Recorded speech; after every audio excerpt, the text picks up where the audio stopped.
And so game week 23 ended with some massive shame on my part as I delivered one of the worst scores ever recorded by an FPL content creator. Indeed, I may have been the worst FPL content creator of all time in game week 23.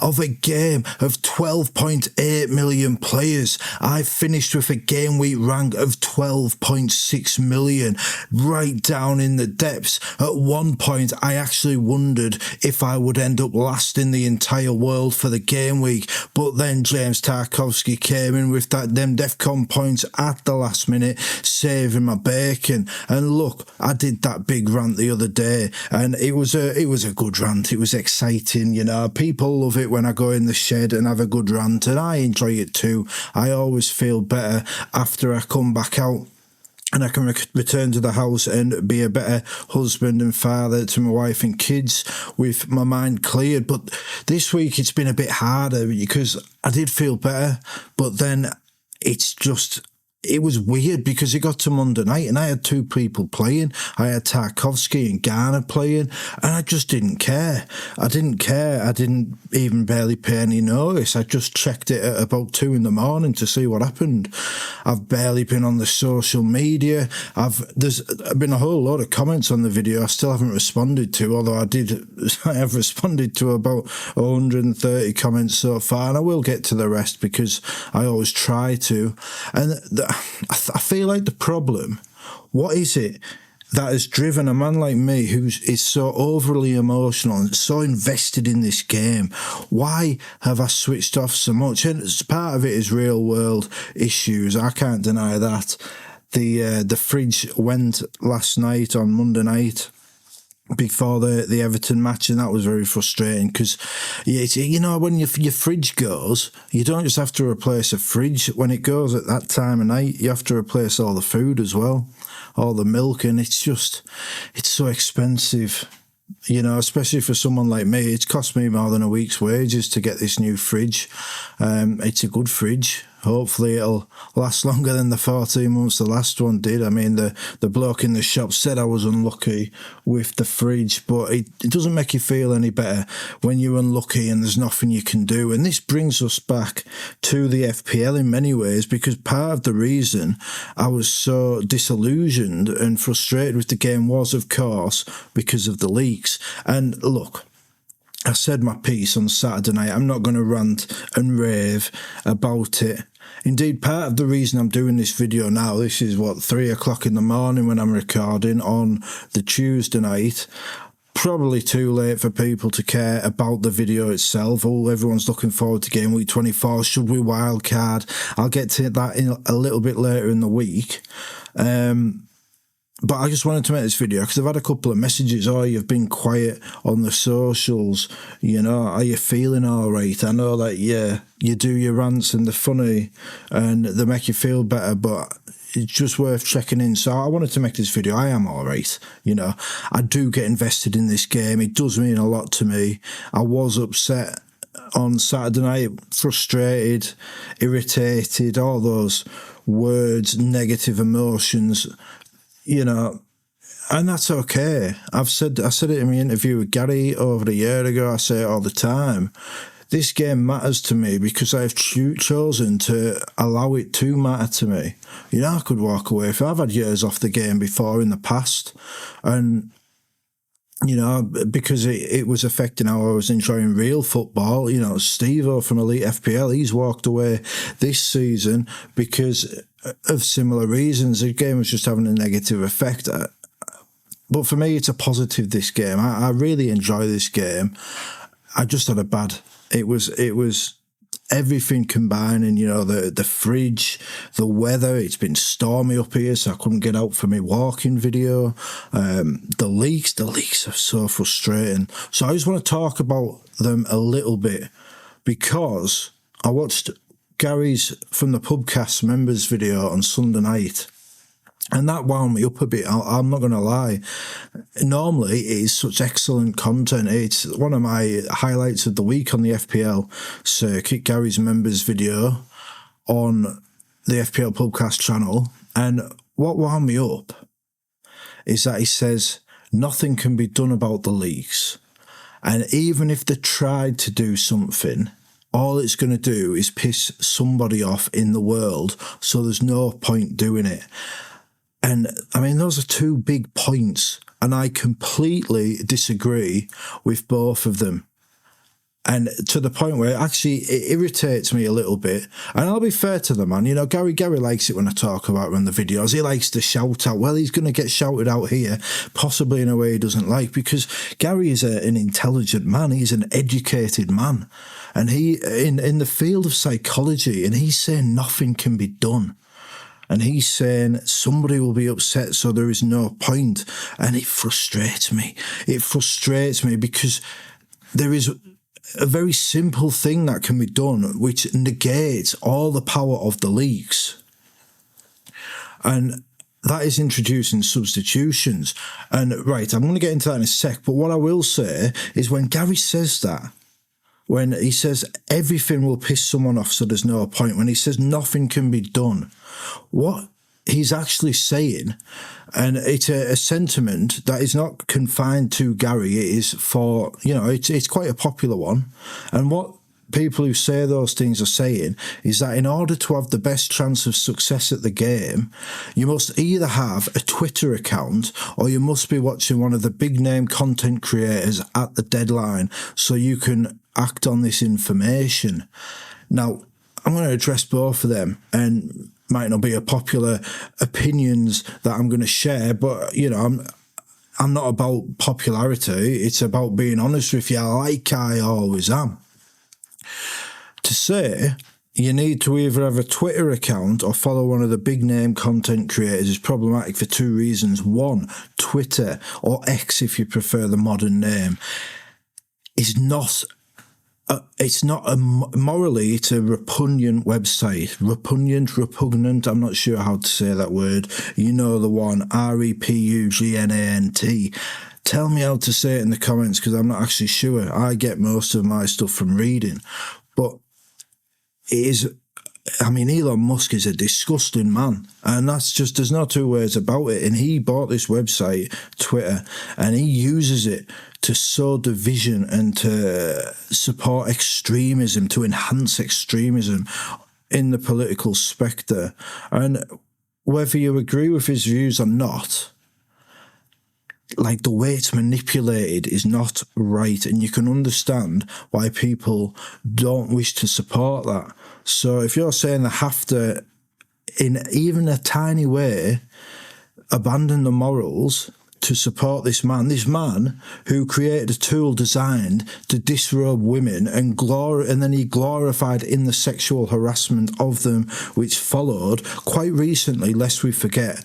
You're telling me that success at this game depends on benefiting him? You know, that's a problem for me. I don't feel that's right. And I try and stay away from the politics, and I try and stay away from religion and stuff on this channel, because I can accept people have different viewpoints. And whether, you know, you might think Elon Musk is a great disruptor and whatnot, but to say you have to support him in some way, and that's what we all do on Twitter, you know. We might say we're just there for the community, but it does benefit him. You know, we pay. You see, a lot of people have the check marks. That benefits him financially. And if people don't want to be involved in that, that's fair enough. They shouldn't be punished at FPL for that, in my opinion.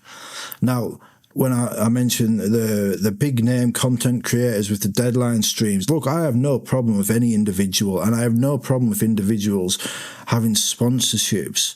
However, we must address the elephant in the room that a lot of them are sponsored by Fantasy Football Hub. Now, a lot of people have boycotted that website because they had a massive data leak a few years back, and then when people questioned them about it, they obscured the truth, to put it kindly. And, you know, I wasn't signed up, I wasn't part of that leak, so it didn't actually impact me. Obviously, it led to a lot of, you know, the sabotaging in the game itself, but, I mean, that is a big issue for people, and a lot of people do reject that website because of that incident and everything that surrounded it. And if you're telling me that they have to support that website in order to be the best chance of success at this game, I don't think that's right either. And like I said, this is nothing against any individual creator, because I understand why people want the sponsorships and take them. You know, for many people, it's the livelihood. But you shouldn't be forced to do it in order to have a chance at being the best FPL manager you can be. To me, those are the two big issues for me, because what we are being essentially told is anyone who takes a moralistic stance against those people, you know, Musk, Hub, whatever, and those practices does not deserve to have a level playing field. And also that anyone unavailable for a brief 10-minute window must play this game with a disadvantage. And I don't accept that, because these are choices that the organisers have made, and these are choices that can be changed quite simply. You know, it is very simple to create a game which encourages equal opportunities over unfair advantages, and that is by introducing substitutes and one permitted captaincy change. Now, I know people will be like, oh, I have to put a bit of effort in. Well, you're already, if you're watching this video, you are someone that is going to enjoy this thing. So you would enjoy this introduction, and you might think, no, I wouldn't, but I'm telling you, you would, because it gives you more power over your team, and that's what we want, you know. And it's something I've felt for a long time. It's nothing to do with this. I've been campaigning for substitutes for as long as I can remember, because it makes it more fun. But from this perspective, if you introduce substitutes, then immediately all the power the leakers have is diminished, because everyone invested in the game will set up their team with their starting 11 playing earliest and substitute in the players playing at the end of the game week. And again, with the captaincy in that Haaland situation, it minimises the advantage that those in the know have, because everyone who didn't know about Haaland would get that second bite of the cherry. You know, I woke up, I had me lay-in, and I woke up and I saw Haaland was benched, and that was it, game week in the mud for me. And, you know, you might say it's my fault, but the point is, it shouldn't be so dependent on that tiny little window. Because if I had that one captaincy change, and I wouldn't have been, like, so destroyed by that result. And look, you can say how the game week's played out is fine, and it didn't really make a lot of difference. But I mean, it did, because like in my Nightmares Dreamers mini league, all the people who captained Haaland were all people from my old League of Gentlemen league from last season, and you know, my mates, and you know, only one of them was watching a Deadline stream and didn't captain Haaland, and that's the difference, you know, because everyone else, they're not going to be the only ones that feel like it. I'm not going to be the only one that feels like it's unfair. Do you know what I mean? Like, from the 10 of us that captained Haaland, there are going to be 8 of them that think, you know, what a load of bollocks. And to say that those opinions should be dismissed because, oh, it takes a little bit of a minor change, it's not right, you know. And you might say it doesn't matter, but it does, because my mate, the Ox, he is pushing Big Andy and FPL Marcelo all the way. You know, this bloke is a casual. He would admit it himself when he signed up to my league. He said, I'm going to get my ass kicked. Well, he's in the top 10k, he's 7k in the world, and he's pushing Big Andy all the way. And he had Semenyo vice captain, and that 7 points he's missed out on is absolutely massive. It's a difference between 7.5k and 4k. It's essentially doubled his rank because of an unfair advantage. Now, had he known, you know, obviously he didn't know about the leak, and the substitution and the captaincy wouldn't have made a difference for my man the Ox in that circumstance, because Semenyo's in the same game, and that's just the way the cookie crumbles sometimes. And those having the leaks would still have that little bit of an advantage, but it wouldn't be so massive. It wouldn't be so defining.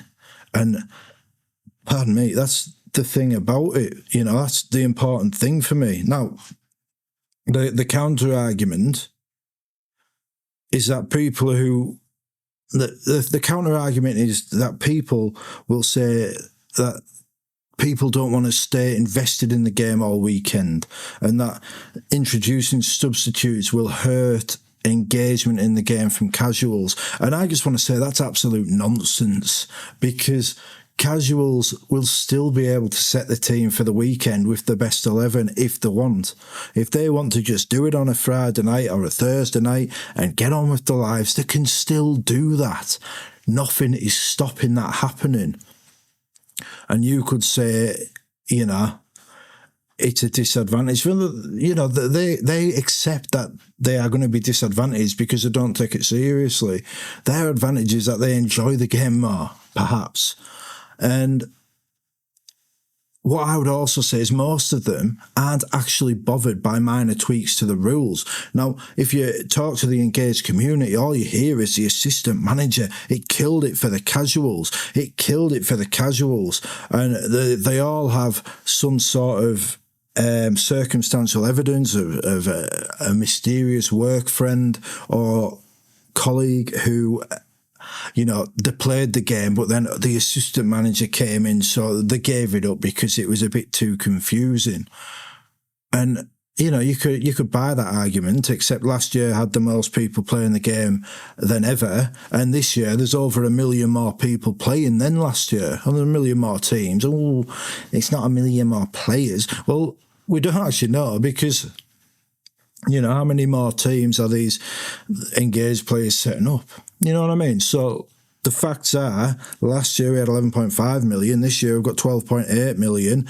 And, you know, so if you're saying the ass man chip was destroying people, destroying engagement, it's just statistically incorrect.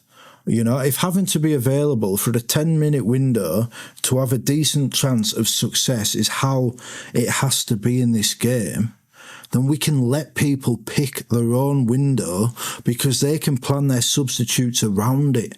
Instead of having to be at a screen at 10:50 a.m, they can see the subs need to be done at some point before, say, 2 p.m. on the Sunday, and they can plan around that. You know, I had 4 people in the Arsenal-Man United match. A lot of people would have had the same. They wouldn't have to, if they want to make the subs, they wouldn't have to be at the screen for 10:50 to do it. They could just ignore it, set their Arsenal and Man United players on the bench as the subs, and they've got anywhere up until 4:30 p.m. on the Sunday to find that 10 minutes. So what I'm saying is, I actually think introducing substitutes would actually increase engagement in the game from the casual, because people would feel empowered and they would feel they had actually got more control over the teams, and they would feel there is a point and a reward for staying engaged. And, you know, I played the Elite Serie and Norwegian Fantasy over the summer, and you know, I didn't know. In that game, I was the casual because I didn't know any of the players. I didn't, you know, I'm just going on the numbers on the screen, numbers on the website. And, you know, I don't know who I'm picking, but I could see if I could see which teams to play for and then, like, sub them in, I'd probably have stayed more engaged in the game because I'd feel like I had a bit more of a chance than I do. And, you know, us engaged people already have the advantage, you know, and the people that get up for the deadlines have the biggest advantage of all. But to say that the casual wouldn't enjoy it is absolute nonsense. The casual, I think, would love the substitutes more than anyone. You remember Susan last year? who was like top 10, and she did, she had Bruno Fernandes and apparently didn't know who he was. Like, maybe with substitutes, she could have gone on and won the game, because she could have just figured, right, I'm going to have my tea, I'm going to have a glass of wine, and I'm going to see which players have scored the least points on Saturday and bring in my subs for them. Maybe she would have gone on and won it. Who knows? Casuals would enjoy substitutes more. The people that maybe wouldn't are those that have the advantage now. And let's be honest about that. That's what it comes down to. But from the organiser of the game's point of view, substitutes would be marvellous. So would the captaincy, because you're going to be driving people to the website over and over during the course of the weekend. If 1 million people make one substitute, that's around 4 page views each at a minimum. So you're talking 4 million extra page views for one substitution. Now we'd have 4 substitutions available and a captaincy change. So if you did that for all of them, then what's that? 4 subs, captaincy change. So then you're talking 20 million extra views. If 1 million people did that, would they all do that? Probably not. But they'd still check to see if they needed to. So over the course of the season, you're probably increasing views on the website by the billions. By the billions. The organisers are the ones that are going to benefit the most from that. So what we're talking about is introducing substitutes empowers people, empowers the individual over their own team, disempowers the elite people who have this advantage and decide when other people are allowed to be privy to the information.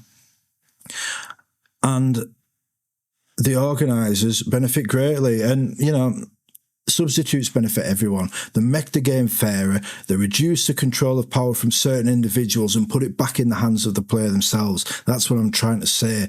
Plus, it is very fun to work out the strategy and decide whether to stick or twist on those mid-scoring players to chase bigger rewards, Now, this was meant to be a game week review of perhaps the worst game week in the history of FPL YouTube. And look, if substitutes were involved, I would have needed an entirely new team on my bench because my team was useless. I had Henderson, Timber, Gabriel, Lewis Hall, Declan Rice, Hugo Ekitike and Erling Haaland all got 1 point. I had Thiago and James Garner. They only got 2. And then the only people that got points were Tarkovsky and, strangely enough, Bruno Fernandes, who did exactly what I thought. When I said, I brought Bruno in because I thought he was going to quadruple your man Phil Foden. Well, he quintupled him, so, But if I'd have kept Foden, I would have been right in the mud. 12.6 million out of 12.8 million.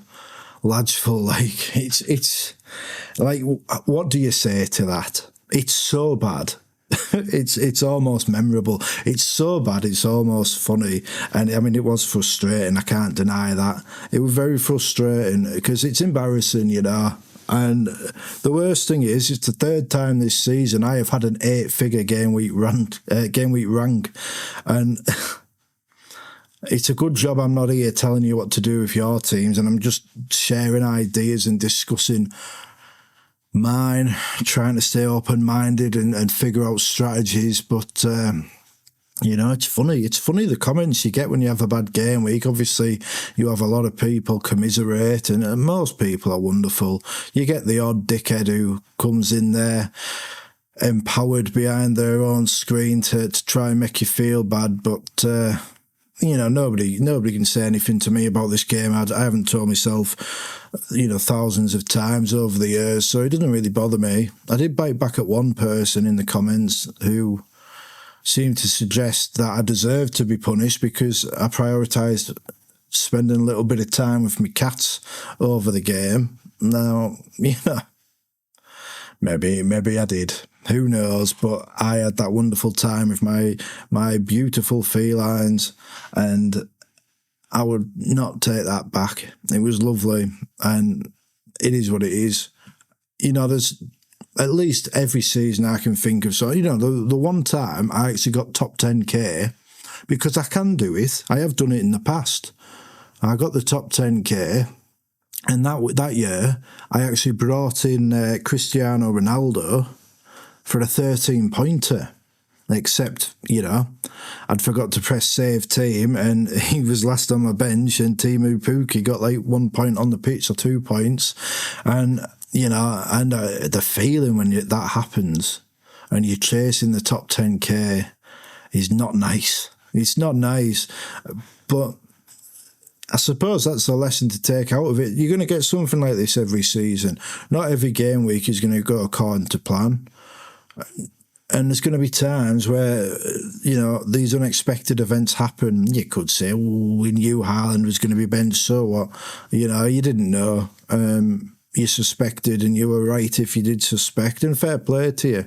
So the question is what I'm going to do to react to this, to react to the worst FPL game week by a content creator ever. And I'll tell you for what I'm going to do. I think I am going to do absolutely nothing, because this is my team for next week. I've got Henderson in goal against Forest. I've got Timber, Gabriel, Rice against Leeds, Mukiele against Burnley, Tarkovsky and Garner against Brighton, Bruno Fernandes against Fulham, Haaland against Spurs, Thiago against Villa, and Ekitike against Newcastle. Now, if I was to do something, this chair is so creaky, it's doing my head in. Honest to God, where's the WD-40? Where's the 40 points? If I was to do something to this team, I think I'd downgrade Ekitike to a budget striker and upgrade Sean Longstaff. Now, that could be on my bench. That could be to Enzo Fernandez, but I don't think it would be. I think it would be Harry Wilson. And I know he plays Man United this week away at Old Trafford, but he's in good form. But more importantly, he plays Burnley in game week 31, which is the blank. So if you want a piece of advice, if you are making your transfers, you want to keep game week 31 in mind, because you might have a choice between two players who have a good game week now. Game week 31, one is clearly better. Like, I'm looking at the fixtures. I could go for Enzo Fernandez. Do you know what? I've just heard a massive bang from the kitchen, and it's happening a few times. It's the boiler. I'm sure it's the boiler, because it's kicking in and banging, and I think it's called kettling. And honest to God, if the boiler goes, you might never see me again. It would just be typical. The fridge goes and then the boiler goes. What a terrible start to the annual leave this has been. So, yeah, I could bring in Enzo Fernandez for Harry Wilson. Enzo Fernandez or Harry Wilson this week. Enzo's got a good few games. You could get some good points. He could also be rotated. But in game week 31, he could very well blank if Chelsea overcome Arsenal, whereas Harry Wilson will be playing Burnley. So I'm not telling you which one to get, because Enzo's got the better fixtures over the next few weeks. But if you are playing long term in mind, and obviously some of you are going to be on the wild card, then you've got to keep that in mind. So I could actually get to Harry Wilson from Longstaff in a free transfer and just bench Ekitike. There's nothing wrong with Ekitike. It's just he's playing Newcastle, and I'm biased against that. But really, there's nothing I need to do to that team. Sometimes in this game, when it all goes tits up, the instinct is to tear it apart. And for me, not to have hit the wildcard button already is a big achievement for me. And if you remember my plan, I've got one spare transfer between now and game week 31, because I've got Timber and Henderson to Collins and Raya booked in for game week 28. And then I've got Harry Wilson in for Longstaff in game week 31. So to be fair, if I do Wilson to Longstaff to Wilson now, I'm just bringing that transfer forward. That is an interesting one. And I could bench Ekitike, but is that worth it? I don't know. So these things to bear in mind. I'll have a think anyway. This was really just to put people's minds at ease. I'm all right. I've had a terrible game week. I can see the funny side. And I wanted to share that idea, my thoughts about the substitutes, how to tackle the leaks. I feel it's important because if someone like me can feel treated, someone like me who loves this game can feel treated to the point where I just stop engaging with it over, several days of an active game week, it's just not. It needs addressing, and you can say it's too hard, and I can just say you're talking nonsense. So I will be back with my final team selection in Thursday, Friday. Thanks for watching. We will see you next time.